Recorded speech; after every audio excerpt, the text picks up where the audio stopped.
وَلَقَدْ يَسَّرْنَا الْقُرْآنَ لِلذِّكْرِ فَهَلْ مِن مُّدَّكِرٍ۔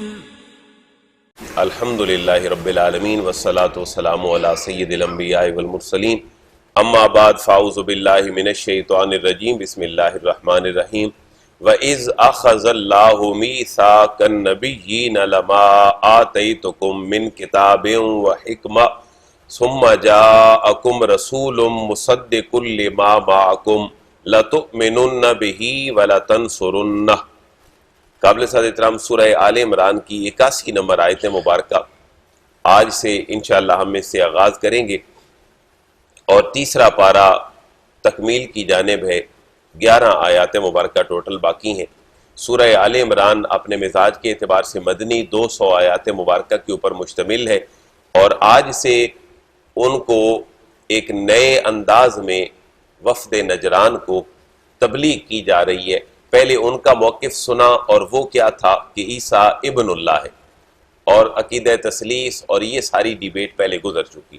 اب ان کو سمجھانے کے بعد ان کی اصلاح کی جا رہی ہے کہ تم اگر یہ جو سمجھ چکے ہو یہ سمجھنا ٹھیک نہیں ہے، تو تمہیں سمجھنا کیا چاہیے، اس کے بارے میں عقلی طور پر انہیں دلیل دی جا رہی ہے۔ میں نے 2-3 دفعہ اس چیز کو پوائنٹ آؤٹ کیا تھا، آج پھر کر رہا ہوں کہ عیسائیت کا حضرت عیسیٰ علیہ السلام کو خدا یا خدا کا بیٹا ماننے کی بہت ساری وجوہات میں سے ایک مین وجہ کیا تھی؟ وہ یہ تھی کہ بغیر باپ کے پیدا ہوئے۔ اس کے لیے اللہ نے مثال بھی دی کہ حضرت یحییٰ اور حضرت زکریا باپ بیٹا کیسے اولاد ہوتی ہے۔ حضرت زکریا کو اتنی پختہ عمر ہو چکی ہے، بیوی نا امیدی کی عمر کو پہنچ چکی ہے، لہٰذا وہاں بھی تو اللہ فرماتا ہے میں نے اولاد دی ہے۔ ایک اور بہت بڑی مثال بیان فرمائی کہ حضرت عیسیٰ کی مثال کس کی مثل ہے؟ حضرت آدم کی مثل ہے، اور اللہ بتلانا یہ چاہتا تھا کہ اے عیسائیوں، اے اہل کتاب، اگر بغیر ماں باپ کے پیدا ہونے کی کیفیت تمہیں کسی کو خدا ماننے پہ مجبور کرتی ہے، تو پھر حضرت عیسیٰ تو صرف بغیر باپ کے پیدا ہوئے، حضرت آدم علیہ السلام تو بغیر ماں اور بغیر باپ کے پیدا ہوئے۔ اگر خدا بننے کا تصور اور میرٹ یہ ہے، تو پھر زیادہ خدائیت کا قائل کون ہے جس کو خدا مانا جائے؟ حضرت آدم علیہ السلام۔ اب ان کے اس طرح کے سارے عقائد کو رد کر دیا گیا تقریباً 80 آیات مبارکہ میں۔ ایک نیا انداز انہیں سمجھایا جا رہا ہے کہ اگر تم یہ جو تمہارے عقائد ہیں یہ غلط ہیں، اور واقعی غلط ہیں، تو پھر تمہارا عقیدہ ہونا کیا چاہیے۔ آج کی آیت مبارکہ سے یہ موضوع شروع ہو۔ دوسری بات ایک اور کہ تم صرف حضرت عیسیٰ کو خدا مانتے ہو کہ ان کی پیدائش ایک نظام فطرت کے خلاف ہے، تو اللہ فرما رہے ہیں ذرا نبی محتشم کو بھی تو دیکھو کہ حضرت عیسیٰ علیہ السلام تو بغیر باپ کے پیدا ہوئے ہیں، تم نے خدا مان لیا، لیکن ذرا رسول اللہ کا، میرے محبوب کا مقام دیکھو۔ حضرت آدم سے لے کر جناب رسول اللہ تک ہر نبی اپنی امتوں سے اور آنے والے لوگوں سے وعدہ لیتا رہا ہے کہ اگر تمہارے ہوتے ہوئے وہ عظیم شخصیت آ جائے تو تم نے 2 کام کرنے ہیں، اس کے اوپر ایمان بھی لانا ہے اور اس کی مدد بھی کرنی ہے۔ لہٰذا ساری آسمانی کتابوں میں جس نبی پر ایمان کی زیادہ تاکید ہے وہ تو جناب رسول اللہ ہے۔ اب ایک سمجھانے کا یہ انداز ہے، وَإِذْ أَخَذَ اللَّهُ مِيثَاقَ النَّبِيِّينَ لَمَا آتَيْتُكُم مِّن كِتَابٍ وَحِكْمَةٍ۔ وَإِذْ، اور جب، اخذ لیا اللہ تبارک و تعالیٰ نے، اور اس بیسیکلی از کے بعد ایک فعل ہوتا ہے جو بظاہر لکھا نہیں جاتا لیکن ترجمے میں اس کو یاد کیا جاتا ہے۔ آپ قرآن کا کوئی بھی اردو ترجمہ پڑھیں گے تو اس کا ترجمہ لکھا ہوگا یاد کرو، کیونکہ اس کے بعد ایک فعل ہے، ورب ہے جس کو ذکر نہیں کیا گیا، اور وہ ہے اذکر۔ جب ہم اس کی ترکیب کرتے ہیں عربی زبان میں تو از کے بعد اذکر کا فعل جو ہے اس کو چھپا ہوا مانا جاتا ہے۔ وَإِذْ، اور یاد کرو، اخذ اللہ، جب اللہ نے لیا، میثاق النبیین، انبیاء سے وعدہ۔ یہاں وعدہ نہیں بلکہ میثاق ہے، پختہ وعدہ، اور لینے والا کون ہے؟ اللہ۔ تو وعدے کا ایک تعلق تو بندے کا بندے کے ساتھ ہے، ایک تعلق بندے کا رسولوں کے ساتھ ہے، ایک تعلق بندے کا اللہ کے ساتھ ہے، تو سب سے پختہ ترین وعدہ میثاق۔ یاد کرو جب اللہ نے وعدہ لیا انبیاء سے، لما آتیتکم من کتاب و حکمہ، جب میں تمہیں دے دوں، من کتابن، کتاب یعنی کوئی بھی ڈیوائن حکم، تورات، زبور، انجیل، جو کتابیں آ گئیں، وہ حکمہ، اور حکمت۔ میں نے حکمت ایک جگہ پہ پہلے آیا، میں نے عرض کر دیا تھا کہ حکمت کا معنی کیا ہے۔ متعدد حکمت کے معنی میں سے جو بہت اچھا اور کمال معنی ہے وہ یہ ہے کہ کتاب تو آ گئی، لیکن اس کتاب کو لوگوں کے سامنے کیسے پہنچایا جائے۔ وہ جو صحیح فہم ہے کتاب کو سمجھنے کا اور صحیح فہم ہے کتاب کو لوگوں کو سمجھانے کا، یہ کچھ مفسرین نے معنی کیا ہے حکمت کا، کہ کتاب آ بھی جائے اور حکمت کے ساتھ نہ پہنچائی جائے تو لوگوں کے اوپر اثر نہیں کرے گی۔ لہٰذا کتاب اگر 50% ہو تو اس کے اندر پہنچانے کا جو انداز ہے اور خود سمجھنے کا جو انداز ہے وہ کیا ہے؟ وہ حکمت ہے۔ لہذا ہر جگہ پہ کتاب اور حکمت اکٹھی ہوں گی۔ جب میں تمہیں دے دوں من کتاب ان کتاب و حکمہ اور حکمت، ثم جاءکم رسول، ثم پھر جاءکم تمہارے پاس آئے، رسول وہ رسول کہ مصدق لما معکم جو تصدیق کرنے والا ہے لما معکم اس کی جو تمہارے پاس ہے۔ یعنی آسمانی کتابوں کا جو مشترک اور کامن حکم ہے وہ کیا ہے؟ توحید، رسالت اور آخرت۔ اللہ ایک ہے، انبیاء اس کی مقدس ہستیاں ہیں، مرنے کے بعد ہم نے دوبارہ اٹھنا ہے۔ یہ ساری آسمانی کتابوں میں کامن اور مشترک احکام تھے جو اللہ نے بیان فرمائے۔ اب اللہ بیان فرما رہا ہے مصدق لما معکم، جو کنسیپٹ تمہارے پاس پہلے ہیں توحید و رسالت کے، ان کی یہ آنے والا نبی کیا کرنے والا ہے؟ تصدیق کرنے والا ہے۔ تو تم نے کیا کرنا ہے؟ لَتُؤْمِنُنَّ بِهِ وَلَتَنْصُرُنَّ، اس کے اندر ڈبل تاکید ہے۔ وہ لام جو زبر کے ساتھ ہو وہ ہمیشہ تاکید کے لیے ہوتا ہے، اور اگر زیر کے ساتھ ہو تو اس کا معنی کے لیے بھی ہو سکتا ہے، قسم بھی ہو سکتا ہے۔ لام ورب سے پہلے ہو اور زبر کے ساتھ ہو تو یہ گرامیٹیکلی تاکید کا معنی پیدا کرتا ہے۔ اور جہاں بھی آپ کو پورے قرآن میں نون نظر آئے اور اس نون کے اوپر ڈبلی ہو، شد پڑی ہو، تو یہ بھی تاکید کا معنی پیدا کرتا ہے۔ جس لفظ کے اندر زیادہ تاکید پیدا کرنی ہو اس کی شروع میں بھی تاکیدی کلمہ ذکر کیا جاتا ہے، آخر میں بھی تاکیدی کلمہ ذکر کیا جاتا ہے، درمیان میں ورب ہوتا ہے۔ آپ اگر ذرا لام کو الگ کریں اور آخری نون کو الگ کریں تو درمیان میں کیا بچے گا؟ لَتُؤْمِنُ، یعنی ایمان لانا، لیکن لام بھی تاکید کے لیے اور آخری نون بھی تاکید کے لیے، تو تاکید پیدا ہو گئی۔ آپ ترجمہ کیا فرمائیں گے؟ لَتُؤْمِنُنَّ بِهِ، تم نے ضرور اس کے اوپر ایمان لانا ہے۔ وَلَتَنْصُرُنَّ، لام کو الگ کریں، آخری نون کو الگ کریں تو کیا بنے گا؟ تنصرو، تو تنصرو تو سمپل فعل ہے، ینصرو ینصرانے، ینصرون، تنصرو تنصرانے، ینصرنا تنصرو تنصرانے تنصرون، یہ تو سمپل فعل ہے، واحد متکلم تھا، انصرو ننصرو، لیکن تاکید پیدا ہوگی۔ وَلَتَنْصُرُنَّ، تم نے ضرور اس کی مدد بھی کرنی ہے۔ قَالَ أَأَقْرَرْتُمْ، اب دیکھیں نا اس کو فائنلائز کیا جا رہا ہے، اس وعدے اور معاہدے کو۔ قَالَ، تو فرمایا، أَأَقْرَرْتُمْ، کیا اقررتم، تم نے اقرار کیا۔ اب اقرار جو ہے یہ فعل ماضی ہے، اقرارا، اور دو نے اقرار کیا، اقرارا سب نے، اقررو ایک عورت، اقرارت اقرارتا اقررنا، تو نے اقرار کیا، اقررتا تم دو نے، اقررتما سب نے۔ یہ ہے جی اقررتم، کیا تم نے اقرار کر لیا جو میں نے تمہارے ساتھ وعدہ کیا ہے؟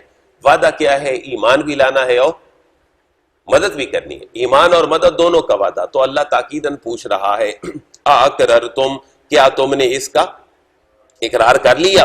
وَأَخَذْتُمْ عَلَى ذَلِكُمْ إِسْرِي، واو کا معنی، اور اخذتم، کیا تم نے پکڑ لیا، عَلَى ذَلِكُمْ، اس معاملے کے اوپر، اسری میرا بھاری ذمہ، جو میں ذمہ تمہیں دے رہا ہوں یہ میری طرف سے ایک بھاری ذمہ ہے، کیونکہ میں خالق ہوں اور تم سے اپنے محبوب پہ ایمان اور نصرت کا وعدہ لے رہا ہوں، کیا اتنا بھاری ذمہ تم نے لے لیا؟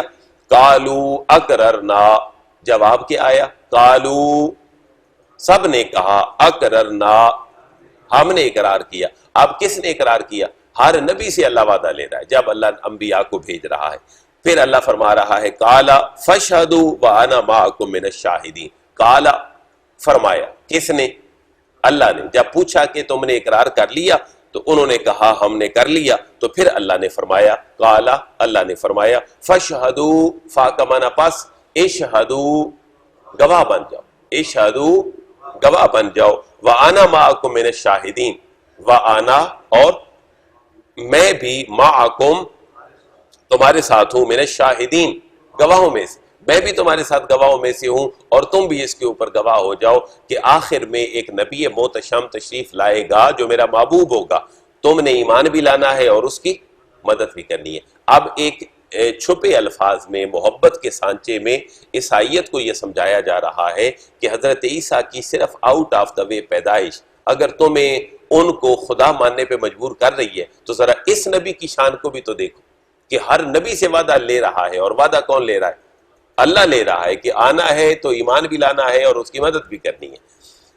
فمن تولا بعد ذلک فاولئک هم الفاسقون، اس وعدے کے بعد فمن تولا، پس جو پھر گیا، جس نے پیٹھ پھیری، بعد ذالک، اس کے بعد، فاولئک هم الفاسقون، فا کا معنی پس، اولئک وہی لوگ جنہوں نے پیٹھ پھیری، هم الفاسقون وہ فاسق ہیں۔ فاسق کون ہے؟ جو بندہ وعدہ پورا نہیں کرتا، قرآن بار بار اس کو فاسق کہہ رہا ہے۔ جو بندہ وعدہ پورا نہیں کرتا وہ اس کو قرآن بار بار فاسق کہہ رہا ہے۔ الذین ینقضون عہد اللہ، سورہ بقرہ میں ہم نے پڑھا تھا۔ فاسق وہ ہے جو کیا گیا وعدہ پورا نہیں کرتا، اور اللہ نے جن چیزوں کو جوڑنے کا حکم دیا ہے رشتہ داروں کے ساتھ، صلہ رحمی کے ساتھ، وہ نہیں کرتا، قرآن نے اس کے لیے الگ لفظ استعمال کیا کہ وہ کون ہے؟ فاسق ہے۔ لہذا وعدہ پورا کرنے والا جو ہے وہ مومن ہے، جو نہیں کرتا وہ فاسق ہے۔ افغیر دین اللہ یبغون ولہ اسلم من فی السماوات والارض طوعا وکرہا والیہ یرجعون۔ ایک سوالی انداز میں ان سے بات کی جا رہی ہے کہ اللہ تبارک و تعالیٰ کی ذات، یعنی انہوں نے کس میں سمجھی؟ حضرت عیسیٰ میں۔ اللہ فرما رہا ہے حضرت عیسیٰ کا مقام ہے ابن اللہ والا نہیں ہے، بلکہ وہ عیسیٰ ابن مریم والا ہے۔ لہٰذا ان سے یہ پوچھو محبوب، افغیر دین اللہ، آ کا من کیا؟ فا، پس غیر سوائے، دین اللہ اللہ کے دین، اللہ کے دین کے علاوہ، یبغون چاہتے ہیں، یبغون وہ چاہتے ہیں، جمع کا صیغہ ہے، وَلَهُ أَسْلَمَ مَنْ فِي السَّمَاوَاتِ وَالْأَرْضِ، حالانکہ معاملہ کیا ہے؟ وہ چاہتے ہیں اللہ کے دیے ہوئے دین کے علاوہ کوئی اور دین۔ حضرت عیسیٰ کو کبھی خدا مان لیا، کبھی بیٹا، کبھی حضرت عزیر کو خدا مان لیا، کبھی بیٹا، یا کوئی بھی کسی مذہب کے ساتھ تعلق رکھنے والا جس کی اللہ کا دین جس کی اجازت نہیں دیتا۔ اللہ فرما رہا ہے کہ کیا یہ لوگ اس دین کے علاوہ دین کو چاہتے ہیں؟ حالانکہ معاملہ کیا ہے؟ اس دین کی تابعداری میں صرف انسان ہی نہیں بلکہ اطاعت میں تو اللہ فرماتا ہے کہ ساری کائنات شریک ہے، چرند پرند، حیوانات، جمادات، نباتات۔ وَلَهُ أَسْلَمَ مَنْ فِي السَّمَاوَاتِ وَالْأَرْضِ، حالانکہ بات کیا ہے؟ یہ لوگ چاہ رہے ہیں اللہ کے دیے ہوئے دین کے علاوہ کوئی اور دین، لیکن حقیقت حال کیا ہے؟ وَلَهُ أَسْلَمَ، واو کا معنی، اور لہو اسی کے لیے، اسلم سر جھکا دیا ہے، اسلام قبول کر لیا ہے، اطاعت قبول کر لی ہے۔ کس نے؟ من فی السماوات والارض، جو کچھ بھی ہے آسمانوں میں اور زمین میں۔ اچھا کیسے کر دی؟ چاہتے ہوئے نہ چاہتے ہوئے، طوعا وکرہا، وہ خوشی کے ساتھ کر لی یا کسی نے مجبوری کے ساتھ کر لی؟ فرمایا خوشی کے ساتھ کر لی یہ انسان کا وتیرہ ہے، لیکن اگر نہ چاہتے ہوئے بھی کر لی، سینس نہیں تھا، تو وہ تو جمادات نے بھی کر لی۔ اللہ فرماتا ہے ہر چیز سر جھکانے والی ہے، وَإِلَيْهِ يُرْجَعُونَ، اور اسی کی طرف یرجعون، وہ سب لوٹائے جائیں گے۔ یہ پیسے وے، اگر ایک ہوتا تو یرجعو بیسیکلی تھا راجع یرجعو، رجوع کرنا، لوٹنا، اور اس سے پوری گردان تھی یرجعو، یرجعان، یرجعون، پھر پیسے بنا یرجعو، یرجعان، یرجعون، اور اسی کی طرف یہ لوٹ کر جائیں گے۔ اب اللہ فرما رہے محبوب اور کوئی مانے نہ مانے، آپ اپنے ماننے والوں کو کیا تعلیم دیں؟ قل آمنا باللہ وما انزل علینا، قل محبوب آپ فرما دیجئے، آمنا ہم ایمان لائے، باللہ اللہ پر، کیونکہ اس آیت کس کے اوپر ایمان لا رہی ہے بطور اللہ؟ حضرت عیسیٰ پہ، اور اسی کے اوپر ڈیبیٹ ہے پچھلی سابقہ ساری آیات میں۔ اللہ فرما رہے محبوب اگر اتنے پیار بھرے انداز میں سمجھانے کے بعد بھی یہ نہیں سمجھ رہے تو آپ اتنا فرما دیں آمنا باللہ، ہم کس کے اوپر ایمان لائے؟ اللہ۔ اگر یہاں پر واحد متکلم کا صیغہ ہوتا آمنا کے بجائے تو کیا ہوتا؟ آمنتو، جیسے آمنتو باللہ و ملائکتی و کتبی، آمنتو، آمنا آپ فرما دیجئے ہم ایمان لائے، باللہ اللہ پر، وما انزل علینا اور جو نازل کیا گیا، علینا ہم پر، اگر ہوتا میرے اوپر، علیہ علیہ، وما انزل علی ابراہیم۔ دیکھیں یہ ہے ایک ڈائلاگ کا ایک سٹیٹس کہ اللہ ان لوگوں کے ساتھ گفتگو اور ڈیبیٹ کیسے فرما رہا ہے۔ ہمیشہ ان کو ان کی سوچ کو اس زاویے کی طرف لایا جاتا ہے کہ رسول اللہ کا پیغام کوئی اجنبی پیغام نہیں ہے، تمہارے لیے سمجھنا اس کو اجنبیت کا باعث ہے۔ اور تم یہ کہتے ہو کہ حضرت یعقوب علیہ السلام کی اولاد بنی اسرائیل اور پھر ان کے والد حضرت اسحاق، ان کے ایک چچا بھی تو تھے جن کا نام اسماعیل تھا، اور حضور کا آنا بنی اسماعیل میں سے تمہارے لیے ایک اجنبیت کا باعث ہے۔ اللہ فرما رہا ہے یہ کوئی اجنبیت نہیں ہے، وہ تو ایک ہی نبی کے دو بیٹے تھے، ایک بنی اسرائیل کہلائے اور دوسرے بنی اسماعیل۔ یہ ان کو سینس ڈیویلپ کیا جا رہا ہے کہ باقی نبی بھی ہمارے لیے قابل احترام ہے، ہم صرف محمد عربی کی رسالت کی بات نہیں کرتے۔ اس بات کی طرف بہت سارے انبیاء کا نام لے کر اس کی طرف اشارہ کیا گیا۔ آمنا باللہ وما انزل علینا، جو نازل کیا گیا، وما انزل علی ابراہیم، یہ پیغام نیا نہیں ہے جو اللہ کے محبوب لے کر آئے، بلکہ وما انزل علی ابراہیم، ہم ایمان لائے اس کے اوپر بھی جو نازل کیا گیا۔ اس سے یہ بات پتہ چلتی ہے کہ حضرت داؤد، حضرت موسیٰ اور حضرت عیسیٰ اور رسول اللہ، ان کے اوپر تو بڑی آسمانی کتابیں نازل ہوئی، لیکن وما انزل علی ابراہیم اس بات کی طرف اشارہ کر رہا ہے کہ اور بھی کچھ نازل ہوا۔ تو چھوٹے چھوٹے صحیفے سینکڑوں کی تعداد میں انبیاء کرام کے اوپر نازل ہوئے، جن میں صحف ابراہیم و موسیٰ بھی ہے، لہذا 4 بڑی آسمانی کتابیں ہیں اور 100 کے قریب چھوٹے صحائف ہیں جو اللہ نے نازل فرمائے۔ اللہ ابراہیم، ہم ایمان لائے ابراہیم کے اوپر، و اسماعیل اور اسماعیل کے اوپر، و اسحاق اور حضرت اسحاق کے اوپر، و یعقوب حضرت یعقوب علیہ السلام کے اوپر، والاسباط اور ان کے بیٹوں کے اوپر، ان کے بیٹوں میں جتنے اللہ نے نبی بنا کر بھیجے ہم ان سب کے اوپر کیا لائے؟ ایمان لائے۔ حضرت امام حسن و حسین کے لیے عربی میں جو لفظ استعمال ہوا ہے وہ سبت حسین ہے، تو سبت کا معنی کیا ہے؟ بیٹا اور اولاد۔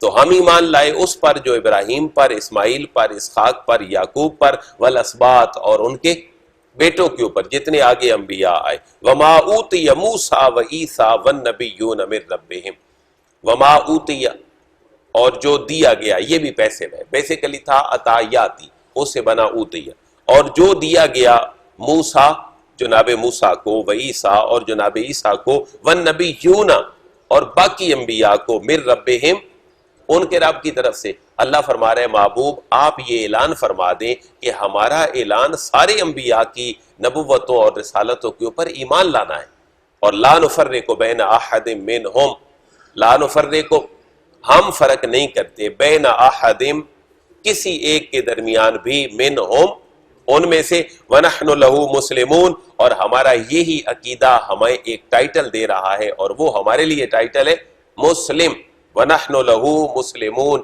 اور ہم اسی خالق کے فرما بردار ہیں۔ اب عیسائیوں کو ان کے بڑوں کے فضائل بیان کر کے اس طرف لایا جا رہا ہے۔ یہاں سے ہمیں یہ بات بھی پتہ چلتی ہے کہ کہیں گاؤں میں، پنڈ میں، دیہات میں، شہر میں کہیں کو جھگڑا ہو جائے پارٹیوں کے درمیان، تو وہاں بیٹھ کر ایک انداز یہ بھی ہے کہ اپنا تعلق بڑوں کے ساتھ بھی جوڑا جائے، اور عموماً کہا جاتا ہے بھئی تم لڑ پڑے ہو آپس میں، آپ کے دادا جی کے ساتھ ہمارا بڑا اچھا تعلق تھا، بڑے ہی کمال آدمی تھے۔ تو یہ قرآن ایک سینس ڈیولپ کر رہا ہے کہ کسی کو اپنے موقف کی طرف لانے میں یا کسی کو اپنی بات سمجھانے میں ان کے بڑوں کا ذکر اور قابل احترام ذکر یقیناً ان لوگوں کے دلوں کو بڑا نرم کر کے ہمارے موقف کے قریب لا سکتا ہے۔ ایک بہت بڑا اعلان، اگر نہیں مانتے کوئی بھی اسلام کی اس بات کو کہ اللہ ایک ہے، حضرت عیسیٰ خدا نہیں ہے، تو پھر وَمَن يَبْتَغِ غَيْرَ الْإِسْلَامِ دِينًا فَلَن يُقْبَلَ مِنْهُ وَهُوَ فِي الْآخِرَةِ مِنَ الْخَاسِرِينَ۔ وَمَن يَبْتَغِ، واو کا معنی اور من، جو یا جس نے، یبتغ چاہا، دیکھیں ہم نے یہی لفظ پیچھے پڑھا تھا، یبغون، بغا یبغی چاہنا، یبغون وہ سارے چاہتے ہیں، وَمَن يَبْتَغِ اور جو چاہتا ہے، تلاش کرتا ہے، غیر الاسلام اسلام کے علاوہ، دینن کسی دین کو، تو اللہ فرما رہے فَلَن يُقْبَلَ مِنْهُ۔ آپ ترجمہ آپ کریں، میں تھوڑی سی ٹپ دے دیتا ہوں۔ میں نے عرض کیا تھا کہ مضارع سے پہلے اگر لن کا لفظ آ جائے تو یہ مضارع کے اندر کیا تاکید پیدا کرتا ہے؟ نفی اور تاکید کا معنی پیدا کرتا ہے، اور اس کو مستقبل کے ساتھ خاص کر دیتا ہے۔ یہ 3 کیفیتیں پیدا کرتا ہے۔ مضارع کے اوپر اگر یہ حروف نواسب میں سے ان، لن، کے، اذن 4 حروف ہیں، جن میں سے صرف اس کی اسپیسیفیکیشن یہ ہے کہ اگر فعل مضارع کے اوپر ہو تو مستقبل کے ساتھ خاص کر دے گا، تاکید کا معنی پیدا کر دے گا اور نفی کا معنی پیدا کر دے گا. تو فَلَن يُقْبَلَ مِنْهُ، آپ کوئی بھی عربی سے اردو کی تفسیر اور ترجمہ پڑھ کے دیکھیں، یہ تین جو میں نے ٹپس دی ہیں انہی کے مطابق اس کا ترجمہ ہوگا. فَلَن يُقْبَلَ مِنْهُ، ہرگز اس کی طرف سے قبول نہیں کیا جائے گا. مستقبل بھی آ گیا، نفی بھی آ گئی، تاکید بھی آ گئی. فَلَن يُقْبَلَ مِنْهُ، جو اللہ کے دین کے علاوہ، اسلام کے علاوہ دین کو تلاش کرے گا، فَلَن يُقْبَلَ مِنْهُ، ہرگز اس کی طرف سے قبول نہیں کیا جائے گا. وَهُوَ فِي الْآخِرَةِ مِنَ الْخَاسِرِينَ، ظاہر ہے جس کا لائف سٹائل اللہ کے حکم کے مطابق نہیں ہوگا تو مرنے کے بعد اس کو کیا ریوارڈ ملے؟ کچھ بھی نہیں. وَهُوَ فِي الْآخِرَةِ مِنَ الْخَاسِرِينَ، واو کا معنی اور ہوا وہ فی الآخرت، آخرت میں ہوگا، من الخاسرین، خسارہ پانے والوں میں سے. یہ 85 آیات مبارکہ ہو گئیں. کل انشاءاللہ العزیز ہمارا یہ تیسرا پارہ مکمل ہو جائے گا. ٹوٹل 91 آیات مبارکہ ہیں جو تیسرے پارے تک سورہ آل عمران کی موجود ہیں. تو یہی موضوع مزید آگے چلتا رہے گا، اور اب ان کو اشاروں کے نایوں میں یہ سمجھایا جائے گا کہ مکالمہ تو ختم ہو گیا، مباہلہ بھی ختم ہو گیا، اور اپنا موقف بھی تمہیں بتا دیا گیا. اب جو عمل کرے گا وہ کامیاب ہو جائے گا، جو عمل نہیں کرے گا وہ ناکام رہے گا. یہ چند آیات مبارکہ میں ان کو عذاب جہنم سے ڈرایا گیا ہے. اللہ تبارک و تعالیٰ سے دعا ہے اللہ قرآن کو سمجھنے کی اور اس پر عمل کرنے کی ہمیں توفیق نصیب فرمائے. وما علیہ الا البلاغ.